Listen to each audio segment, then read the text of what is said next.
The Dialogue.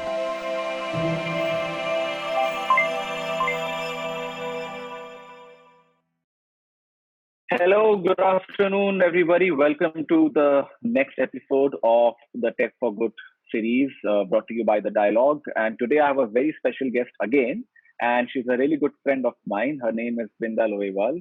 Vrinda, welcome to the show. Glad to have you. And she is a education specialist, an emotional learning specialist. And we will be talking about education tech, EdTech. And in this COVID times, the lockdown times, schools are adopting a lot in terms of bringing classrooms to the drawing rooms and to the bedrooms of the students. So we are talking about virtual classrooms. We're talking about using technology to ensure that everything is smooth and the education process remains smooth. Things won't get disturbed. So definitely education is going to play a major role. Already it has been playing a huge role in terms of what we call a blending experience. Linda will definitely talk more about that. But looking at the way lockdown has happened, people over the globe have realized that EdTech is now here to stay and definitely the next sort of wave in the education sector. And again, in the Tech for Good series, we're looking at how technology is not just helping us adapt to the new times, but also to enhance the quality of learning which our students are getting all over the world. So learn more about that. I am joined by Vrinda here. And Vrinda, thank you so much for coming in and chatting with us today. How are you doing? Thank you. Thank you so much, Kazim, for having me. I'm doing well, and I'm really excited to have this discussion with you. Awesome. So, Vrinda, as we begin, I would like you to talk to my audience, to us about who you are, what do you do, and just take us through the work you're doing. You're running your own startup now, so that's great to know. And what are you trying to achieve? What are your objectives? And then we'll take it from there. So, over to you. Sure. So, I'm Vrinda, and I started a company called the Center for Social Emotional Learning last year. I'm an alumnus of Harvard University, and I have 9 years of experience in the education sector. I'd like to share a little bit about just why I got into the education sector. And it started with my first career move, really, where I did the Gandhi Fellowship, through which I was placed for 2 years in a rural, remote area of Rajasthan, working with government school teachers and principals there. And while I was there placed with other fellows, I think two problems really stood out for me. Um, and they've sort of been the reason that I'm in this sector and I do everything I do today with my startup as well. And those two problems are that, number one, most of how learning and teaching happens, the design of that learning teaching is very divorced from the reality and the needs and the context of the learners. A simple example I can give you is we used to do se anar in Khetri in the tehsil that I was placed at. And these children who are 5 years old have never actually seen an anar. Whatever their socioeconomic, cultural geography is, they have not seen an anar, but they keep learning se anar, and it has no relevance to their life. And number two, I think the second problem that really stood out to me while I was doing those 2 years in the fellowship was that most of schooling addresses the intellectual or cognitive part of children's development. So we teach them math, we teach them language, but we almost entirely neglect the social and emotional aspects of their development. So things like, what do they enjoy doing? What are their interests? What are their strengths? How might they work better in teams? How might they resolve conflict? How might they understand their own selves better? These are questions that are never addressed in our education system, and yet there is enough and more research to show that when children do have a sense of self and a sense of purpose and the ability to be able to work with others, they also become better learners. So, to me, right at that early step in my career, I noticed these two really big need gaps in our system, and I've sort of made it my mission to, one, mainstream social and emotional and cognitive skill-based learning into all learning at school level, at preschool level, at the college level, at the vocational education level. At all levels, let's mainstream these skills into the learning process. And number two, Let's find ways to create curriculum and pedagogy and deliver these learning processes in an engaging and relevant way. So not the world has changed in 100 years, but the way we teach and learn has not changed. And I think today, as we talk about EdTech, this will be even more relevant. Like, how do we make the learning process fun? How do we make it engaging? How do we make it relevant for students? Right, right. So, Vrinda, you did the Gandhi Fellowship and then you went to Harvard. So, what did you study there? Did you study education and you sort of pursued? And just tell us, what did you do sort of after Harvard? You came back to India. And how did you began exploring this concept? Right. So, yes, after the fellowship, I went to Harvard. I got a degree in education and human development psychology. And most of what I focused on while I was there was also on designing interventions, designing curriculum, learning processes that meet the learners where they're at. And ever since graduating, I've been working as an instructional designer, curriculum designer, someone who designs assessments, designs evaluations for learning processes. And I've worked as a teacher. I've worked as a teacher trainer. For a year, I was at the UN working on an instructional design project for SEL, social emotional learning. So this is my playground where I love to play and hopefully make a difference. Right. So, Vrinda, what we are seeing now is due to COVID-19, unfortunately, we are living in a lockdown. So everything is happening from home, either work or education. So for work, definitely there are so many tools and options, and we've been exploring a lot of those while we are working. But for education, I don't know what we are looking at, but whatever I know and I've read about is that EdTech as a concept where online classrooms, virtual classrooms, and different ways of teaching through the virtual world are coming sort of to the fore and are being adopted more and more by students as well as teachers. So tell us about, with respect to COVID-19, what does this mean for the school calendar and where does EdTech is now sort of taking place? Sure. So in terms of the school calendar, I think at least schools in India, government schools as well as most private schools have, for first to eighth grades, as you know, through the no retention policy, students do get promoted to the next grade level. And so there's not been as much disruption in that promotion process. But with 9th, 10th, 11th, and 12th, I believe that most schools are either relying on assessments that were already taken earlier in the year and just relying on the marks that they allocated then to make decisions on promotions. Some grade levels, for example, I know that grade 12 students in Delhi at least still have some of their exams that they have not happened yet, the 12th boards. And so a circular would come out about students would be informed 10 days in advance of that examination. But broadly, I think we do expect that the new school calendar, usually schools begin in April or May, it will be disrupted a little bit. And what that means for the next academic year is it's still up in the air, depending on how long our lockdown goes. So what do you think in terms of learning? Are we looking at a break for the next 1 or 2 months, or we are looking to fill the gaps with the multiple options we have? How are we proceeding? My sense is that all schools, government schools as well as private schools, are making an effort to shift to online learning. But what that shift looks like is different for different schools, given the resources they have, the training that their teachers have, the level of savviness teachers as well as children have with the technology. So as an example, for let's say an international school that already has been using the blended learning model, irrespective of COVID, some of their learning is happening online, some of it is happening in the traditional classroom setting.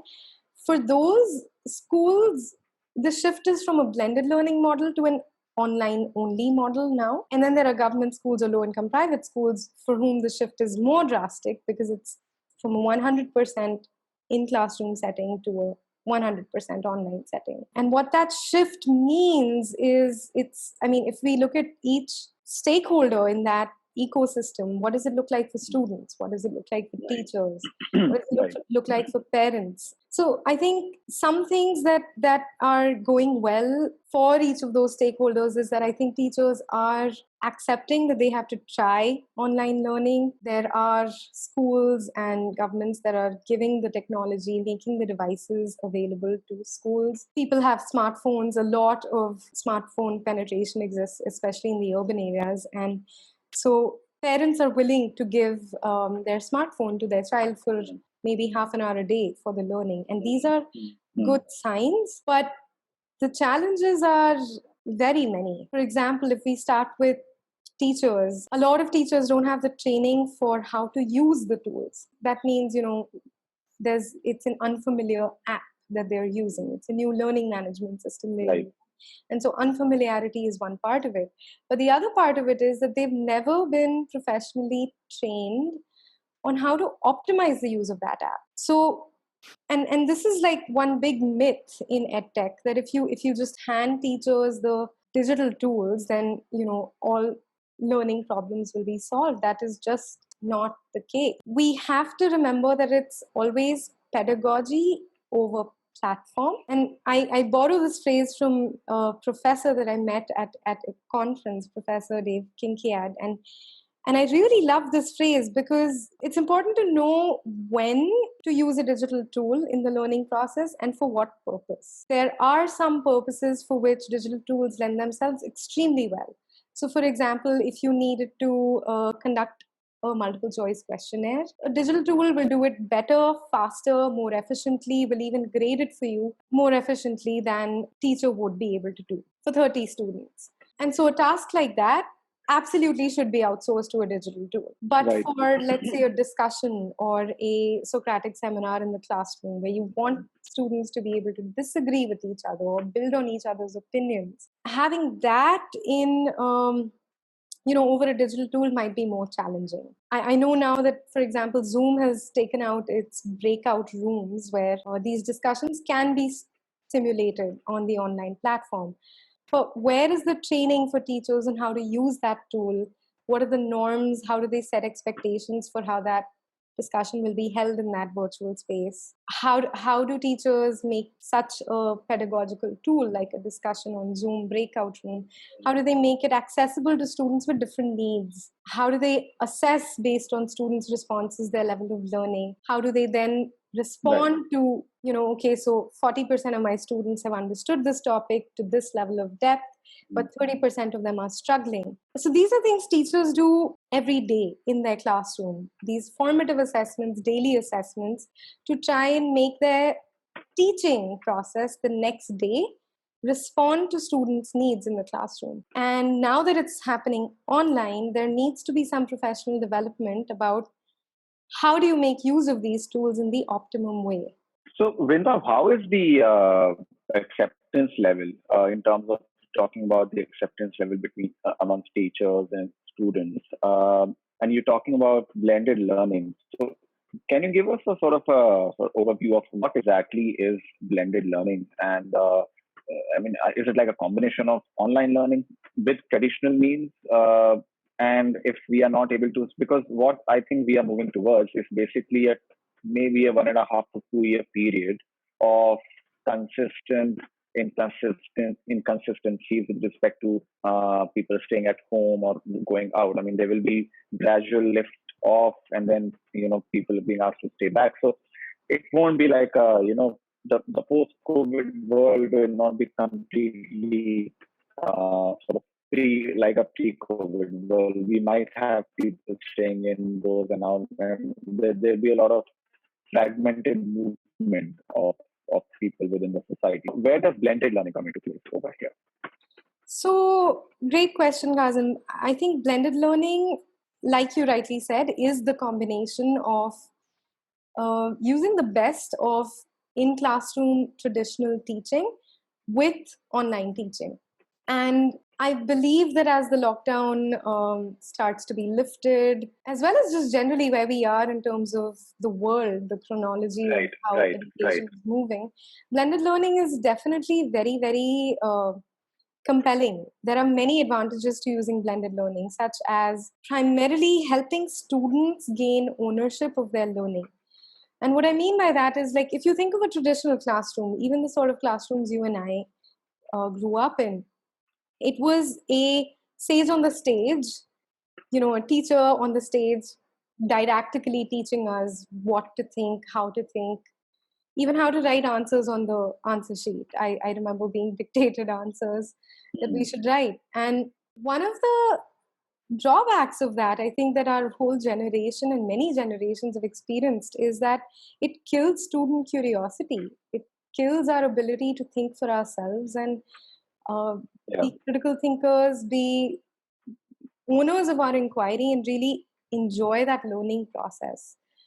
And I think one thing that blended learning allows for, and schools around the world that are doing it successfully, what they are doing well is they place some of the responsibility and accountability of the learning squarely on the students' shoulders and some of it on the teachers.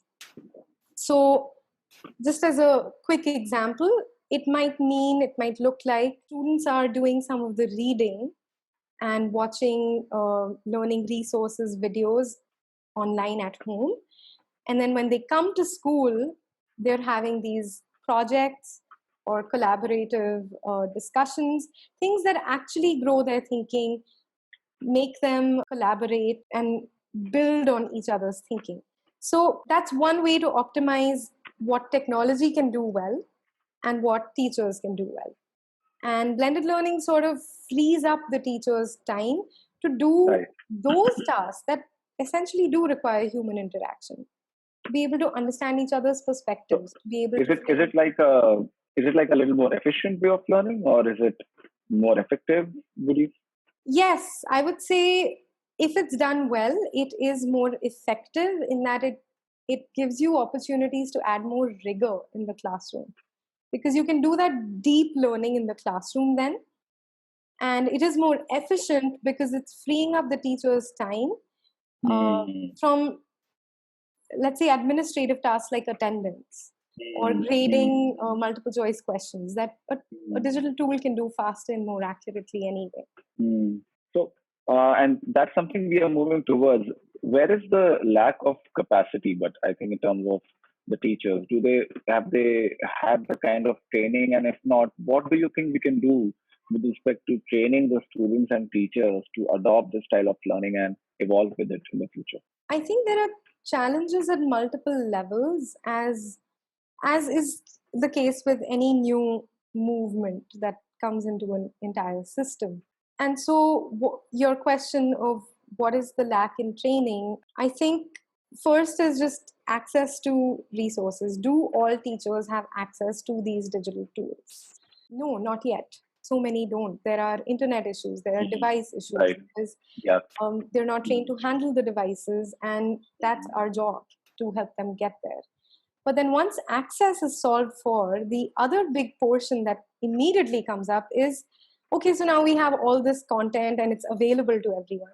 But how do we know what content is serving what learning need and how well is it actually achieving that?